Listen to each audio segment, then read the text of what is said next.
If we don't go looking, we don't have the data and we don't know how to look. And what's being impressed upon me is how you are not accepting the norms. You are going a step further and a step further.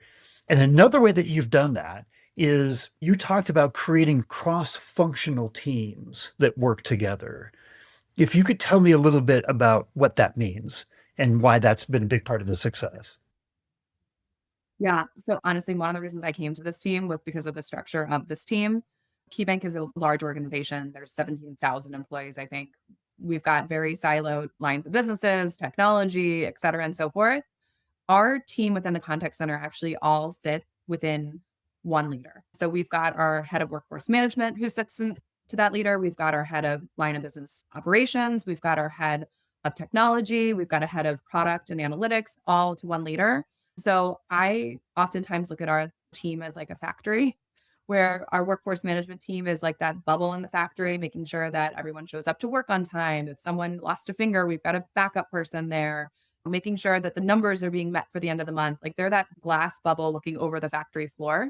And then our line of business operations partners are on the floor, making sure that whatever the widget is getting through the factory. And teammate morale is up and we're getting through our queues. And at the end of the day, the factory is ready to close because there's no work left behind, if you will.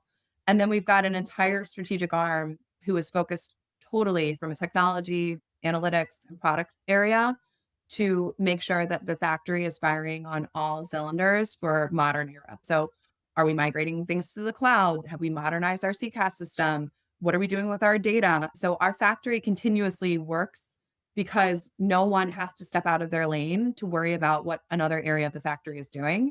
So when we operate like that, I think we can hit our numbers we need within the contact center because we've got dedicated teams focused totally on that. And we can modernize because we have teams focused on that. And then we can really harness the power of the data to help influence what's going on in the factory, but then also help influence what's going on around outside of the factory.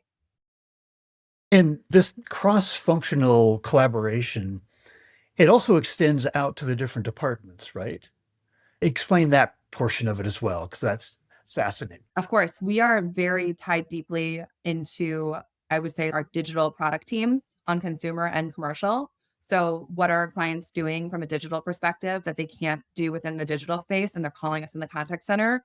How are we giving them information to what those calls are, what people are talking about, how they're building a better product and service over there? We're tied really closely into our branch teammates. If you leave the contact center and you go out to the branch, why did you make that jump? Why were you not able to satisfy what was happening in your need in the contact center?